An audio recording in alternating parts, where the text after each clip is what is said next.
রানীগঞ্জে আপোষ বিবাদে মারধরের ঘটনা, বিজেপি মণ্ডল সভাপতি শামশের সিংহের দিকে আঙুল। मेरा ऊपर बुम्बा जिसका नाम अजय सिंह है और उसके साथ 2-4 सहयोगी है राजपाड़ा के। मैं उसका नाम नहीं जानता लेकिन फेस सबका बाकायदा फोटो अगर बोलिएगा तो उसका देंगे। और यहाँ पर जो घटना घटा है बाकायदा सब वीडियो रिकॉर्डिंग हुआ है जो आपको हम लोग देंगे। मेरा यही आग्रह है कि हम लोग देख रहे हैं कि अभी 4 तारीख के बाद से जितना तृणमूल था जो तुष्टिकरण हम लोग 16 साल से, मेरा उम्र हम 16 साल का एज से संगठन का संग करते हुए पूरा रानीगंज जाता है और संगठन में अपना जो भूमिका जो दिए हैं वो मेरा बोलने पर नहीं पूरा रानीगंज जाता है सबको किए हैं।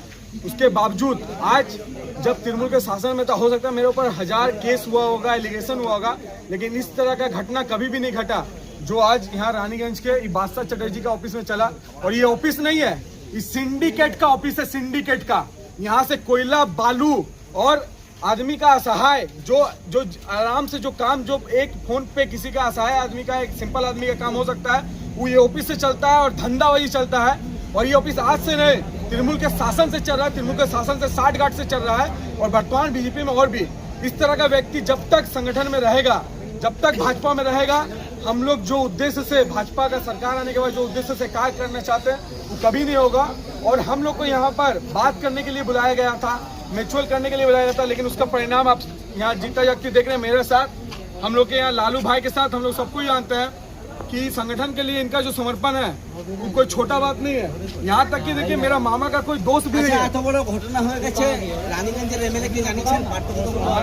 আমরা দাদাকে জানিয়েছি, আমি জানিনি, আমার যারা ভাইরা আছে তারা নিশ্চয়ই সবাই ফোন করে জানিয়েছে।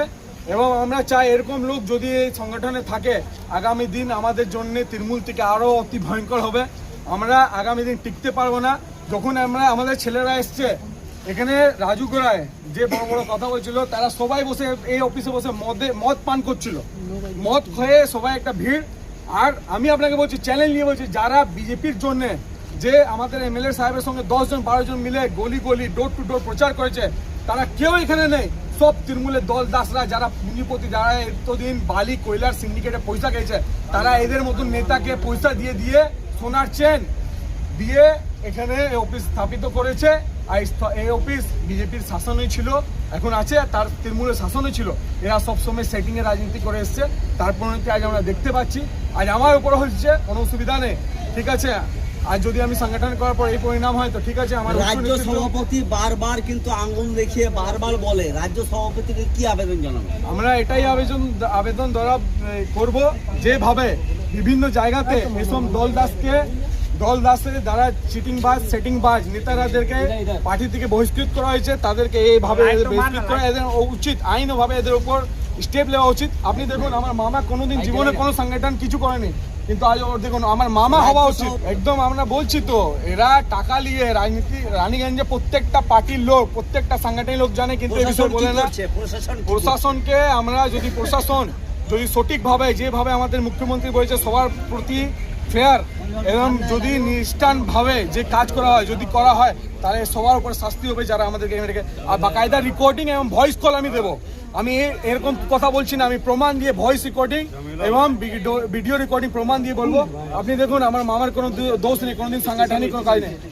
ওর দোষ এটা আছে কি ও শুভমরাও ওদের মামা আছে, তার উপরে এই অবস্থা করা হয়েছে। আমরা এটাই এখন আমরা থানাতে যাব, আমরা কমপ্লেন করব এবং কমপ্লেন করে প্রত্যেকটা শাস্তি চাই। এবং যারা যে দলদাস, আমি প্রত্যেকটা ভিডিও ফটো যারা 4 তারিখে আগে তৃণমূলের চটি চাটতো, তৃণমূলদের নেতাদেরকে নিয়ে গাড়িতে ঘুরে বেড়াতো, তারা এখন বিজেপির নেতাদেরকে অযোধ্যা বানারস দিয়ে পাপ ধোয়া করাচ্ছে। সে পাপ ধুবে না। এত ছেলেরা নিজের জীবন প্রাণ দিয়ে কেস দিয়ে আজ এই জায়গাতে বিজেপিকে নিয়ে এসছে, এই হিন্দুত্ব সরকার নিয়ে এসছে। তাদের এই যে সমর্পণ কোনোদিন এরকম কোথায় করবেন, আইনানুগ ব্যবস্থা কি নেবেন? আমরা রানীগঞ্জ থানা, আমরা এখন এখানে উপস্থিত, আমাদের রানীগঞ্জ আইসি উপস্থিত ছিলেন, সুবীর কর্মকার, ঠিক আছে, ওনার পুরো পুলিশ বাটালিয়নে উপস্থিত ছিলেন, তাদেরকে আমরা জানিয়েছি। এবার আমরা আইসিকে আমরা লিখিত কমপ্লেন আমরা দেবো। আর এর পরিণাম আমরা এটাই চাই যারা হামলা করেছে ইনক্লুডিং বাদশাহ, শমশের সিং এবং তার সটিকোটে 60 বাটি যারা নেতারা আছে তাদের প্রত্যেক উপর আইনভাবে এবং সাংগঠনিকভাবে ব্যবস্থা যদি না হয় আগামী দিন আমরা সাংগঠনিকভাবে আমরা যদি তৃণমূলের সময় বিরোধ করতে পারি তো আমরা আরও বড় আন্দোলন করব। এটা আমি বলে, আমি সেটা বুঝতে পারি না, জাস্ট আমি কথাই বলছিলাম। পেছন থেকে আমাকে চেন দিয়ে আগে গলাতে ধরে টানা হয়। তারপর মেরেছে। এবার কীভাবে মেরেছে সেটা আমি বুঝতে পারিনি। এবার একজন নেই, কমসে কম 40-50 জন হকি স্টেক বালা নিয়ে চেন খুলে আমার উপর মেরেছে। আমার না এদিকে আমার মামার উপর, লালুর উপর পাঞ্চে দিয়ে আমার যে অফিসে যে স্টাফ আছে प्रेम डोम तार ऊपर आक्रमण करेছে, सवार ऊपर मेरे एकदम प्लान के। अगर आप बात करने के लिए बुलाएंगे तो ये बात करने का परिणाम नहीं है, आप सामने देख रहे हैं। इसको बात करना नहीं बोलता। आपका नाम परिचय? मेरा नाम शुभम राउत, पूर्व विश्व हिंदू परिषद संपादक और अभी संगठनिक जीवन में संगठन। পাল্টা তৃণমূল বনাম বিজেপি সুর সভাপতির মূল খবর। রানীগঞ্জে একটি ঘরোয়া ও পারস্পরিক বিবাদ মেটাতে এসে বেধড়ক মারধরের শিকার হতে হল কয়েকজনকে।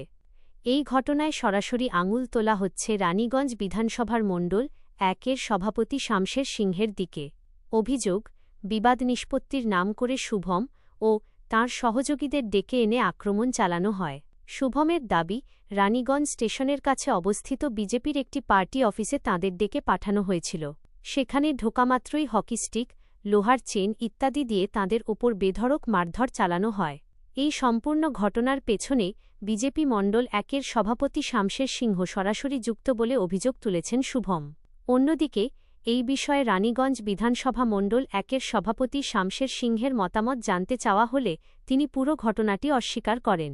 এটিকে কোনো ব্যক্তিগত বা পারস্পরিক রঞ্জিশ বলতে নারাজ তিনি। তাঁর দাবি, এই ঘটনাটি কোনো ঘরোয়া বিবাদ নয়, বরং এটি সরাসরি তৃণমূল বনাম বিজেপির রাজনৈতিক সংঘাত। আরোপ লাগাচ্ছে, সেটা ওদের অধিকার নাই। সংগঠন দেখবে, সংগঠন বুঝবে কে কার কাছে ছিল, কার কাছে চলে এসছে, এটা বিচার করার লোক আছে, তারা দেখবে। কেউ কারোর উপরে কমেন্ট করতে পারে না। কিন্তু কাল যেটা হয়েছে আর যাদের দ্বারা হয়েছে এটা নতুন নয়, ওরা আগেও সেই রকম করেছে, তার পরিণাম তার ফল ওরা পায়নি। সেই জন্য ওদের আবার বারবার করে এরকম ঘটনা করছে, যেটা আমাদের জন্য ঠিক না। আমি বলবো ওদের যে নেতৃত্ব আছে ওদেরকে দেখবে, আমার নেতৃত্ব আমাদের যে সংগঠন আছে আমরা দেখে নেব। একটা কথা বারবার বলছে, বিজেপির লোক আছে যারা এরকম কথা বলছে, ওরা হিন্দু সংগঠনের লোক ছিল, তার মধ্যেও ভেদাভেদ ছিল, সেটা আমি বলতে চাইছি না। আর কে 16 বছর থেকে আছে, কে 14 বছর থেকে আছে, আমার সব জানা আছে। কন্টিনিউয়াস পলিটিক্স করেছি রানীগঞ্জে, ঘরে ঢুকিনি, বাড়ি ঢুকিনি। অনেক লোক এসছে, বেরিয়ে চলে গেছে, অন্য দলে চলে গেছে। কন্টিনিউ বিজেপিতে রাজনীতি করেছি, কোনোদিন বাড়ি ঢুকি না, কারোর ভয়ে আমি ভয়ভীত হইনি। তো আমাকে বিজেপি ওদের কাছ থেকে শিখতে হবে না। মনে হচ্ছে ওটা দেখে আমার যা মনে হচ্ছে, অনেক লোক অনেক দলে আছে। আর বাংলার রাজনীতি আমরা সবাই জানি কি ধরনের রাজনীতি হতো। এখন লোক ফ্রি আছে, যা কিছু যা কেউ বলে দিচ্ছে, কিন্তু আগে সেই পরিবেশ ছিল না। তখন লোক বলে দিচ্ছে অমুক লোক টিএমসির লোক ছিল, ও জ্যোতি সিংয়ের সঙ্গে ঘুরতো, ওর সঙ্গে ঘুরতো, ওকে সেফটি সিকিউরিটি দেওয়ার জিম্মা কারণ ছিল। তখন এই পুলিশও ভয়ে কাজ করতো না। ওদের উপরে কি অত্যাচার হয়েছে 2021 সালে ওরা জানে, ওদের সেফটি দিতে পেয়েছে। বড় বড় কথা বলছে, শুধু কথা বললে হয় না। লোককে যখন আপনারা নিজের সঙ্গে রাখবেন, বিরোধী পক্ষতে হারবেন, তখন ওরা যখন মার খাবে, ওদের উপরে চড়াও হবে, ওদের সেফটি সিকিউরিটিটা দেখতে হবে। যখন আপনি সেফটি সিকিউরিটি না দিতে পেরেছেন, ওরা দেখছে যে আমাদের ব্যবসা করার আছে, আমাদের পরিবার চালাবার আছে, তো অ্যাডজাস্ট করেছে, কোনো রাজনীতি করেনি, টিএমসির ঝান্ডা ধরে ঘুরেনি। ওরা যারা দোষারোপণ করছে, ওদের সঙ্গে যারা ছিল, আমি পোস্ট করেছি, আপনারা দেখে নিন, ওরা প্রত্যেকটা টিএমসির ঝান্ডা নিয়ে ঘুরেছে। আমরা জানি কে বিজেপি আছে, কে বিজেপির হয়ে কাজ করেছে, আর কে টিএমসির জন্য কাজ করেছে।